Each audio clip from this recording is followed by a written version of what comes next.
Sigue sin entenderse la definición de la epilepsia. ¿Qué es la epilepsia?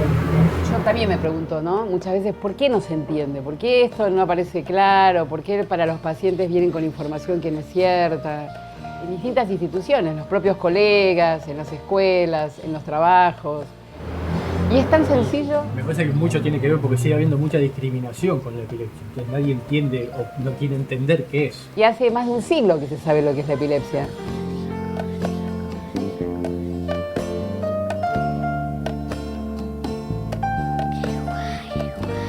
Una enfermedad neurológica que además es la más frecuente de todas las enfermedades neurológicas, que es el primer motivo de consulta, que es una enfermedad que se caracteriza porque un grupo de neuronas, que son las células que están en el cerebro, tiene mayor capacidad de excitabilidad y esto les permite generar una crisis de epilepsia, y que hay distintas formas de epilepsia, muchísimas, porque depende de qué lugar de la corteza cerebral, o sea, del cerebro, va a comenzar la crisis. Entonces el paciente puede empezar con una crisis, que es lo que llamamos crisis focales, que es el paciente siente miedo, o se siente raro, o tiene una manifestación rara en el estómago, y que lo esencial para que se dé cuenta es que empieza en general de golpe, termina de golpe, es raro que dure más de 2 minutos y no está provocado por nada. Y después vuelve a hacer su vida normal. Y luego está la crisis que aparece en la Biblia, en la televisión, en las películas, que es la crisis generalizada, que es la crisis que el paciente pierde el conocimiento, se cae bruscamente al piso, puedes tener extensión tónica de los miembros y puede sacudirlos, o sea, tener una extensión clónica, puede a veces morderse la lengua, porque justamente se pone todo tónico, todo duro, que no se puede morir en una crisis, aunque el que lo esté mirando crea que se puede morir.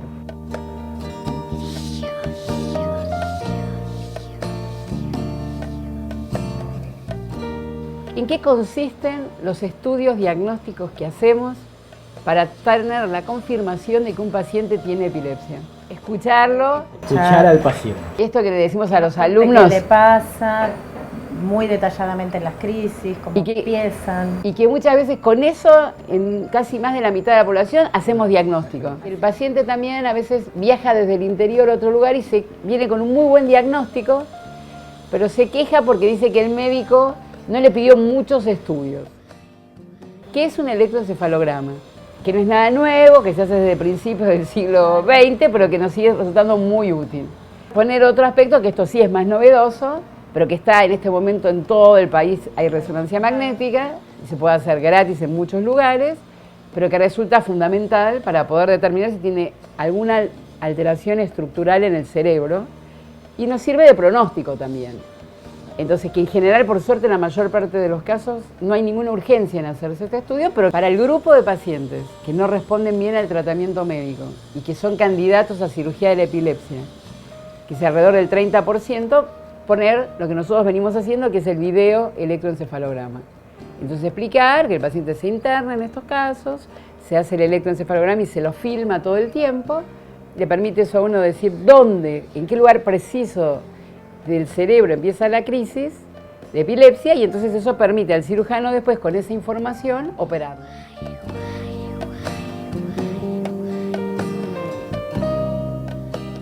Lo más importante, lo fundamental es mantener la tranquilidad, la calma.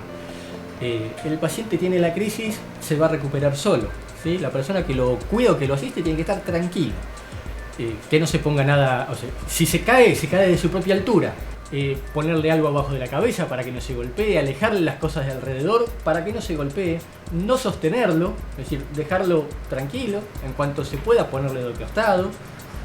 Bajo ningún concepto derribemos el mito de que hay que poner algo en la boca, ¿sí? La lengua se lastima eventualmente, pero eso se recupera sin problemas, ¿sí? Si algo ponen algo en la boca, no solo el paciente, sino la persona que lo asiste puede terminar lastimado. Fundamentalmente, y lo vuelvo a repetir, tiene que estar tranquila la persona que ve a un paciente que está teniendo una crisis. Me parece que con eso es la mayor ayuda que puede recibir el paciente.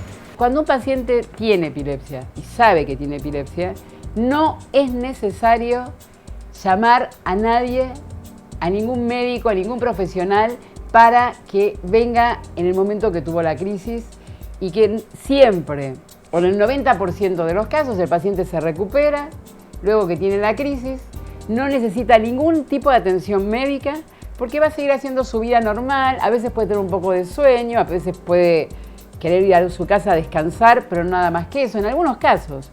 Por supuesto, si no se detiene esa crisis o si se repite a continuación otra crisis más, en ese caso, claro, hay que llamar al médico, llamar a la ambulancia, pero si no, no es necesario.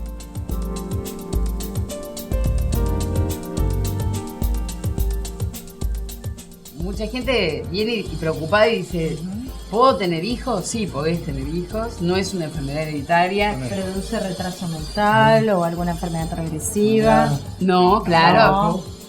No hay tampoco hay que agregar que tampoco hay una restricción en la dieta. Claro. No hay alimentos o bebidas. Claro. Cualquier cosa. O el trabajo.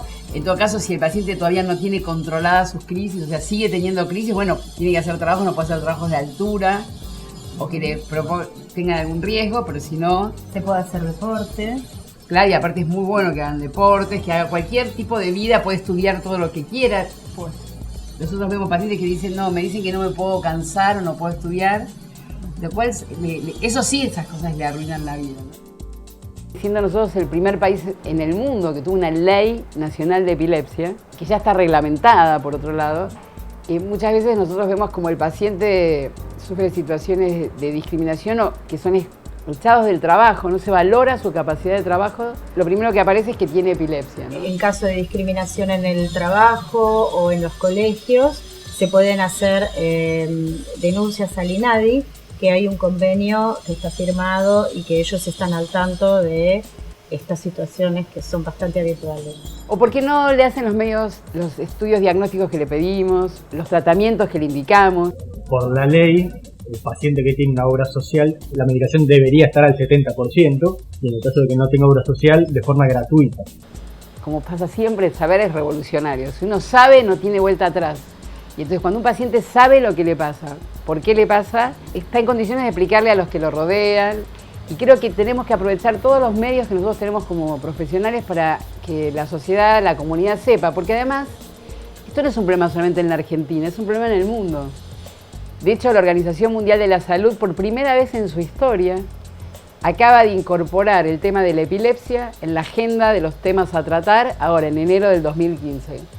Porque aunque el 70% de los pacientes que tienen epilepsia tengan muy buen pronóstico, se les puede dar el alta, o sea, no tomen más medicación y estén muy bien, sin embargo, esos pacientes en general viven muy mal por las discriminaciones a las que son sometidos.